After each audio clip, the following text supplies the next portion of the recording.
మొన్నటి వరకు కాంగ్రెస్ లో ఉన్న ఆచార్య ప్రమోద్ గారు కాంగ్రెస్ నుంచి బయటకు వచ్చి ఒక స్టేట్మెంట్ ఇచ్చారు. ఆ స్టేట్మెంట్ విని దేశం మొత్తం షాక్ అయింది.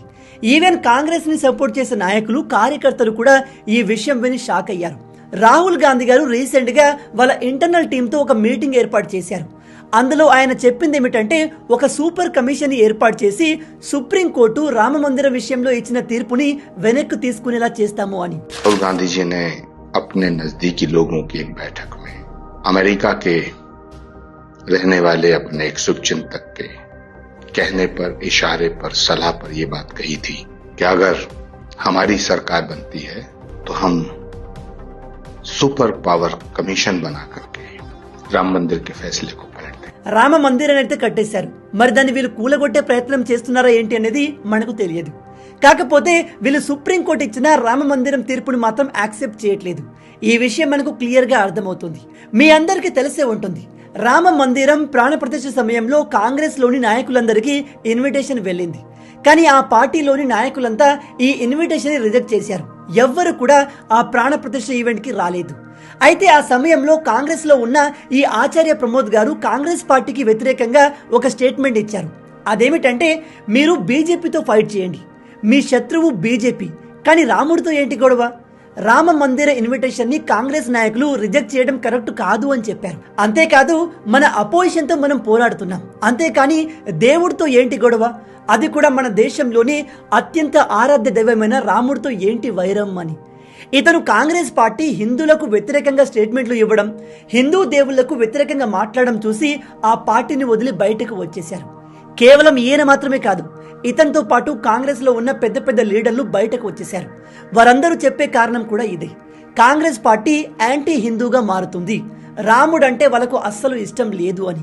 జస్ట్ ఒక 5-10 రోజుల క్రిందే కాంగ్రెస్ లో దాదాపు 20 సంవత్సరాల పాటు పనిచేసిన ఆ పార్టీ స్పోక్స్ పర్సన్ అయిన రాధికా ఖేరా ఆ పార్టీని వదిలి బయటకు వచ్చేసింది. రీజన్ ఏంటో తెలుసా? ఈమె కొన్ని రోజుల కింద అయోధ్యలోని కొత్తగా నిర్మించిన రామ మందిరానికి వెళ్లి దర్శనం చేసుకుని వచ్చింది. ఈ విషయం కాంగ్రెస్ లీడర్లకు నచ్చక ఆమె పైన ఒక అటాక్ ను ప్లాన్ చేశారు. ఆమెను తమ పార్టీ ఆఫీస్ లో ఒక రూమ్ లో బంధించారంట. ఈ విషయం నేను ఊరికే చెప్పడం లేదు, ఒకసారి ఆమె ఏం చెప్తుందో మీరే వినండి. छत्तीसगढ़ प्रदेश कांग्रेस कार्यालय में अभद्रता हुई, मुझे वहां पे धक्का मुक्की करी गई, कमरे में बंद कर दिया गया, लेकिन मेरे साथ न्याय नहीं हुआ. मैं चीख चीख कर गुहार करती रही, छोटे से लेकर सबसे बड़े शीर्ष नेतृत्व तक गुहार करती रही, लेकिन मुझे न्याय नहीं मिला. విన్నారా? ఛత్తీస్గఢ్ లోని కాంగ్రెస్ పార్టీ ఆఫీస్ లో ఈమెను బలవంతంగా ఒక రూమ్ లో బంధించారంట. ఈమె బయటకు వచ్చి కాంగ్రెస్ లోని పెద్ద పెద్ద లీడర్స్ అందరికీ నాతో ఇలా జరిగిందని చెప్పినా కూడా ఆమెకు ఎటువంటి న్యాయం జరగలేదు అని చెప్తుంది.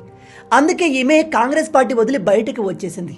ఇక్కడ మీరంతా గుర్తుపెట్టుకోవాల్సిన విషయం ఏమిటంటే, ఈ రాధిక ఏదో అల్లాటప్ప లీడర్ కాదు. ఈమె గత 20 సంవత్సరాల నుంచి కాంగ్రెస్ పార్టీలో పనిచేస్తుంది. 20 సంవత్సరాలు పనిచేసిన ఒక సీనియర్ లీడర్ తో కాంగ్రెస్ పార్టీ ఈ విధంగా బిహేవ్ చేస్తుందంటే వీళ్లకు రాముడు అంటే ఎంత హేట్ ఉండొచ్చో ఒకసారి మీరే ఇమాజిన్ చేయండి. ఈమెతో పాటు మరో పెద్ద లీడర్, ఇతను కాంగ్రెస్ తరపున టీవీ డిబేట్ లో పాల్గొని బీజేపీ లీడర్లతో పోటాపోటీగా మాట్లాడేవారు. ఆయన పేరు గౌరవ్ వల్లభ్. ఈయన కూడా సేమ్ ఇదే రీజన్, కాంగ్రెస్ కి హిందువులంటే పడదు, కాంగ్రెస్ కి రాముడు అంటే అస్సలు నచ్చదు అని చెప్పి పార్టీ వదిలి బయటకు వచ్చేశారు. ఇతను కాంగ్రెస్ పార్టీ నుంచి బయటకు వచ్చి చెప్పిన విషయాలు ఏమిటంటే, కాంగ్రెస్ పార్టీలో రోజు రోజుకి సనాతన ధర్మం పైన ద్వేషం పెరుగుతుంది. వీళ్ళు ప్రతిరోజు ఏదో రకంగా హిందువులకు అగెన్స్ట్ గా స్టేట్మెంట్ ఇస్తూ ఉంటారు. అది చూస్తూ ఉండడం నా వల్ల కాదు, అందుకే నేను బయటకు వచ్చేసాను అని చెప్తున్నాడు. ఈ రాధిక అండ్ ఆచార్య ప్రమోద్ గారు కూడా ఏదో ఆషామాషి లీడర్స్ కాదు. వీళ్ళు చాలా సార్లు లైవ్ టీవీ డిబేట్స్ లో బీజేపీ లీడర్లకు నీళ్లు తాగిపించిన వాళ్ళు. అలాంటి లీడర్లను కాంగ్రెస్ పార్టీ సనాతన ధర్మాన్ని అవమానించడం కారణంగా కోల్పోయింది. ఇప్పుడు మీలో కొంతమంది లేదు కాంగ్రెస్ పార్టీ అలా అనదు, రాహుల్ గాంధీ గారు రామ మందిరం తీర్పుని వెనక్కి తీసుకునేలా చేస్తాను అనడం అబద్ధం, ఈ ఆచార్య ప్రమోద్ కావాలని ఇలా చెప్తున్నాడు అనుకోవచ్చు. కాంగ్రెస్ లో ఇన్ని సంవత్సరాలు ఉండి బయటకు వచ్చిన ఈ ఆచార్య ప్రమోద్ చెప్పింది అబద్ధమైతే ఇతని పైన కేసు పెట్టొచ్చు కదా. ఎందుకంటే ఇతను ఇచ్చిన స్టేట్మెంట్ చాలా పెద్దది, దాని కారణంగా ఆ పార్టీకి వచ్చే ఓట్లు కూడా ఎఫెక్ట్ అవుతాయి. మరి అలాంటప్పుడు ఇతని పైన కేసు పెట్టి కోర్టుకు లాగవచ్చు కదా. అండ్ రాహుల్ గాంధీ టీం నుంచి ఎవరు కూడా ఇతన్ని ఇప్పటి వరకు ఖండించలేదు. బహుశా ఇక్కడ ఈ ఆచార్య ప్రమోద్ గారు చెప్పింది నిజమే కావచ్చు. ఎందుకంటే రామ మందిరం ప్రాణ ప్రతిష్ఠ జరిగినప్పటి నుంచి ఇప్పటి వరకు కాంగ్రెస్ నేతలు ఎవ్వరు కూడా, ఎస్పెషల్లీ పెద్ద నేతలు ఎవ్వరు కూడా రామ మందిరాన్ని విజిట్ చేయలేదు. కాంగ్రెస్ కి గొడవ బీజేపీతో కదా, బీజేపీతో పోరాడాలి, అంతేకాని రామ మందిరాన్ని మధ్యలో ఎందుకు లాక్కొస్తున్నారు? లేదు బ్రో, చాలా మంది కాంగ్రెస్ నేతలు రామ మందిరానికి వెళ్లారు అని మీకు అనిపిస్తే వాటికి సంబంధించిన ఫొటోస్, విజువల్స్ ఏమైనా ఉంటే కింద కామెంట్లో వాటి లింక్స్ పెట్టండి, నేను చూస్తాను.